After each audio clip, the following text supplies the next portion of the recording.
आज हम बात करेंगे उन फाइनेंशियल कॉन्सेप्ट्स की जो हर इंसान को समझनी चाहिए। ये वो चीजें हैं जो हमारी रोजाना की जिंदगी को प्रभावित करती हैं, लेकिन अक्सर हम इन्हें इग्नोर कर देते हैं। आइए शुरू करते हैं। सबसे पहले बात करते हैं टैक्सेस की। जब आप अपनी सैलरी देखते हैं तो लगता है जैसे किसी ने आपके पैसे चुरा लिए हों। आपने 2000 रुपीज कमाए, लेकिन बैंक अकाउंट में सिर्फ 1456 आए। ये मॉडर्न रिचुअल है, अपने पैसे का एक हिस्सा इनविजिबल फोर्सेस को देना और फिर थैंक यू भी कहना। लेकिन सच्चाई ये है कि टैक्सेस सिविलाइजेशन की कॉस्ट है। ये पैसे रोड्स, स्कूल्स, हॉस्पिटल्स और पुलिस के लिए जाते हैं।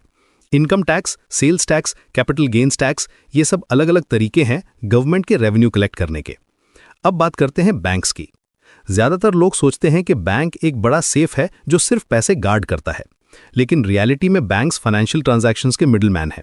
जब आप बैंक में 1000 रुपीज डिपॉजिट करते हैं तो बैंक उसमें से 900 रुपीज किसी और को लोन दे देता है। यह सिस्टम फ्रैक्शनल रिजर्व बैंकिंग कहलाता है।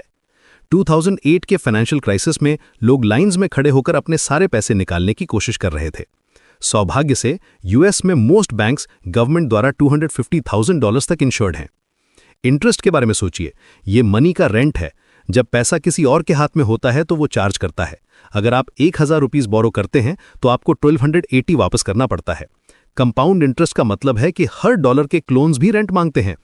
एक 12 रुपीज का बुरीटो 20% क्रेडिट कार्ड इंटरेस्ट के साथ 50 रुपीज का रिग्रेट बन सकता है।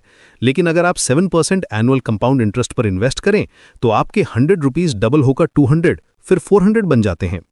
इन्फ्लेशन एक स्लो पॉइजन है। आपका 5 रुपीज का नोट टेक्निकली अभी भी 5 रुपीज है, लेकिन उससे कम इंस्टेंट नूडल्स, कम पेट्रोल मिलता है। हर साल अराउंड 2% इन्फ्लेशन नॉर्मल माना जाता है। इकोनॉमी को एक पार्टी की तरह समझिए। बूम फेज में सब डांस कर रहे हैं, ड्रिंक्स फ्लो हो रहे हैं, लेकिन इवेंचुअली लाइट्स फ्लिकर होती हैं, रियलिटी हिट करती है।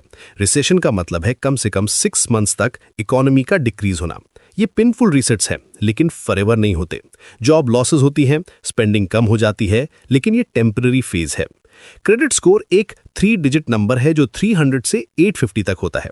ये एक शैडोई एल्गोरिदम है जो आपका नेम, पास्ट और कॉलेज में कितनी बार आपने क्रेडिट कार्ड पेमेंट लेट की थी सब जानता है। 580 से नीचे रेड फ्लैग है, 750 के ऊपर अडल्ट क्रेडिबिलिटी दिखाता है। आपका क्रेडिट स्कोर एक पेट डॉग की तरह है, इग्नोर करेंगे तो ये आपकी लाइफ में पूप कर देगा। करेंसी एक सोशल कंस्ट्रक्ट है। इसकी वैल्यू शेयर्ड बिलीफ और ट्रस्ट पर बेस्ड है। सेंट्रल बैंक्स इसलिए रेगुलेट करते हैं ताकि इन्फ्लेशन या स्टैग्नेशन ना हो। द इनर अल्केमिस्ट ये समझना जरूरी है कि मनी की वैल्यू परसेप्शन पे डिपेंड करती है। इन्वेस्टिंग इन्फ्लेशन को बीट करने का तरीका है। आपके पैसे को आपके लिए काम करना चाहिए। स्टॉक्स, बॉन्ड्स, रियल एस्टेट, ये सब कॉम्पाउंड ग्रोथ के थ्रू वेल्थ बिल्ड करते हैं। वैल्यू सब्जेक्टिव होती है। हाई परसीव्ड वैल्यू क्रिएट करना वेल्थ का की ड्राइवर है। सबसे इंपॉर्टेंट एसेट है time. Consistent long term investing के थ्रू कंपाउंड इंटरेस्ट डेकेड्स में सिग्निफिकेंट वेल्थ बिल्ड करता है।